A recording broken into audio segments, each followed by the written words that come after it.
ሰላም እንዴት ናችሁ? ውድ የዩቲዩብ ቤተሰቦች እንኳን ወደዚህ ቻናል በደህና መጣችሁ። ዛሬ በዚህ ቪዲዮ ላይ ስለ ቡና ነው የምንመለከተው። በተለይም እንግዲህ ቡናን ስትጠጡ ስለምትሰሯቸው አንዳንድ ስህተቶች፣ እነዚህም ስህተቶች እንግዲህ ለተለያዩ የጤና ችግሮች እንግዲህ ብዙ ቪዲዮ አይታችሁ ሊሆን ይችላል። ቡና እንዳትጠጡ፣ የቡና ጉዳቶች ምናምን የሚሉ ቪዲዮዎችን አይታችኋል። ይህም እንግዲህ ከእነዚህ ከምትሰሯቸው ስህተት ጋር ተያይዞ ከሚመጡ ከጤና ችግሮች ጋር ተያይዞ ነው። እነዚህ ቡና ሲጠጡ የሚሰሩ ስህተቶች ምን ምንድናቸው የሚለውን በዚህ ቪዲዮ ላይ እናያለን ማለት ነው። ቡና ብዙ የተረጋገጠ የጤና ጥቅሞች ቢኖሩትም አንዳንድ የተለመዱ ቡናን በምትጠጡበት ጊዜ የኃይል ደረጃዎችን ወይም መጠንን ያለፈ ከእንቅልፍና አጠቃላይ ጤናችሁን ሊረብሹ የሚችሉ ስህተቶችን ልትሰሩ ይችላላችሁ። እናም በየቀኑ ቡና ከመጠጣት ልምዳችሁ ጋር ተያይዞ የጎንዮሽ የጤና ችግሮች ሊያመጡ የሚችሉ ልማዶችን በማቆም ከቡና የሚገኘውን የጤና ጥቅም በተገቢው መንገድ እንድታገኙ ይረዳችኋል ማለት ነው። እናም እነዚህን ስህተቶች 5 ስህተቶችን በዝርዝር ወደ እናንተ የማደርስ ይሆናል ማለት ነው። ከዛ በፊት እንግዲህ ሁላችሁም ይህንን ቪዲዮ ላይክ በማድረግ ጀምሩ። እንዲሁም ለዚህ አስተማሪ ቻናል አዲስ ከሆናችሁ ሰብስክራይብ በማድረግ ቤተሰብ ሁኑ። አሁን በቀጥታ ወደ ጉዳይ ሳልፍ እንግዲህ አንደኛውና የመጀመሪያው በቀን ውስጥ በጣም ዘግይቶ ወይም የመኝታ ሰዓት ሲቀርቡ ቡና መጠጣት ነው። በቀን ውስጥ በጣም ዘግይቶ ቡና መጠጣት ሰውነታችሁ የመተኛት ችሎታውን በማዛባት እንቅልፋችሁን ሊጎዳ ይችላል። ይህ የሆነበት ምክንያት በቡና ውስጥ ያለው ተፈጥሯዊ ማነቃቂያ ካይፊን ለብዙ ሰዓታት ሊቆይ ስለሚችል ነው። ጥናቶች እንደሚያመለክቱት ከመተኛታችሁ በፊት እስከ 6 ሰዓታት ድረስ ቡና መጠጣት የእንቅልፍ ጥራትን ሊያዛባ ይችላል። እንግዲህ እንቅልፍ ለበሽታ መከላከል፣ ለስሜት፣ ለትኩረትና ለበሽታ መከላከያ ተግባር አስፈላጊ ነው። ስለዚህ ጥሩ እንቅልፍን ለማግኘት ቢያንስ ከመተኛታችሁ በፊት 6 ሰዓታት ውስጥ ቡና መጠጣት ማቆምን ይመከራል ማለት ነው። ሌላኛውና ሁለተኛው ቡና ስትጠጡ የሚሰራው ስህተት እንግዲህ ከመጠን በላይ ጣፋጭ ወይም ስኳር መጨመር ነው። ቡና ውስጥ በተጨመረ ስኳር ወይም ጣፋጭ መጠጦች ከመጠን በላይ ሲሆን አጠቃላይ የስኳር ይዘትን ሊጨምር ይችላል። ይህም እንግዲህ ከፍተኛ የደም ግፊትና እንደ የልብ በሽታ፣ ካንሰርና የስኳር በሽታ ያሉ ስር የሰደዱ በሽታዎች የመያዝ እድልን ይጨምራል። ከመጠን በላይ ስኳር የአንጀት ማይክሮባዮን ሚዛን ያዛባል፣ እንዲሁም የአእምሮ ጤና ምልክቶችን ሊያባብስ ይችላል ማለት ነው። በተጨማሪም ጥናቶች እንደሚያሳዩት ከመጠን በላይ የተጨመሩ ስኳር ክብደት እንዲጨምርና ከመጠን በላይ ውፍረት የመያዝ እድልን የሚጨምር ይሆናል ማለት ነው።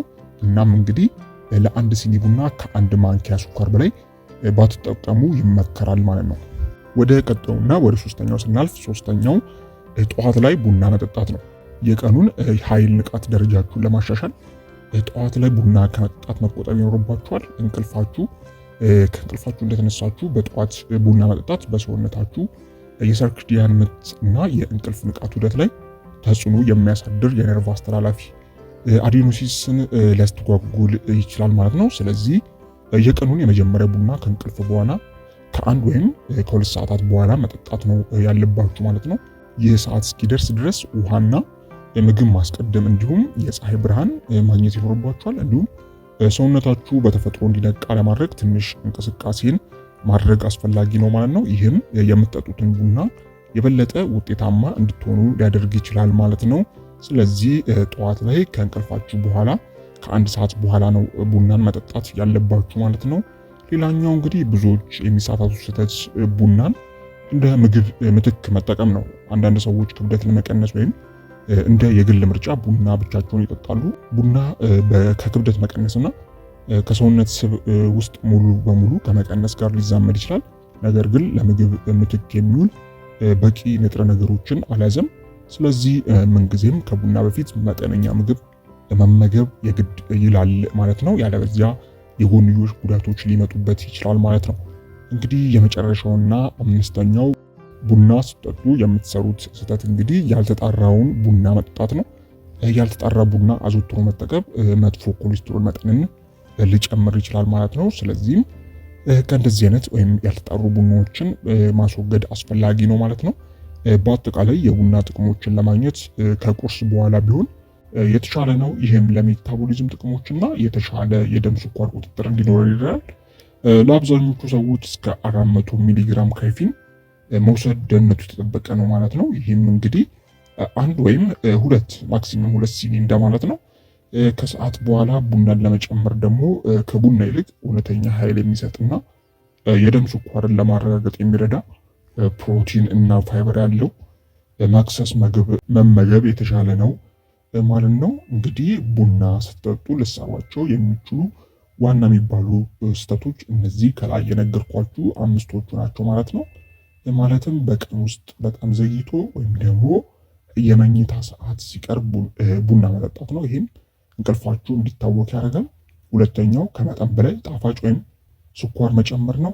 ይህም ከተለያዩ በሽታዎች ጋር እንዲያያዙ ሊያደርግ ይችላል ማለት ነው። ሌላኛው ጠዋት ላይ ቡና መጠጣት ነው። እንዲሁም አራተኛው ቡናን እንደ ምግብ ምትክ መጠቀም ነው። የመጨረሻው ያልተጣራ ቡና መጠጣት። እነዚህ ዋነኞቹ ቡና ስትጠጡ ለበሽታ ሊያጋልጣችሁ ወይም ለጎንዮሽ ጉዳቶቹ ሊያጋልጧችሁ የሚችሉ ችግሮች ናቸው ማለት ነው። እንግዲህ ውድ ቤተሰቦች ለዛሬ ያዘጋጀሁላችሁ አጠር ያለ መረጃ ይህንን ይመስላል ማለት ነው። ከዚህ ጋር ተያይዙ እንግዲህ ሀሳብ፣ አስተያየት፣ ጥያቄ ካላችሁ በታች በኮሜንት ማስፈራው ላይ ማስቀመጥ የምትችሉ ይሆናል ማለት ነው። ላይክ፣ ኮሜንት፣ ሰብስክራይብ ማድረግ እንዳይረሳ። በቀጣይ በሌሎች ቪዲዮዎች እንገናኛለን። እስከዛው በያላችሁበት ሰላም ሁኑ፣ ደህና ሁኑ። ቻው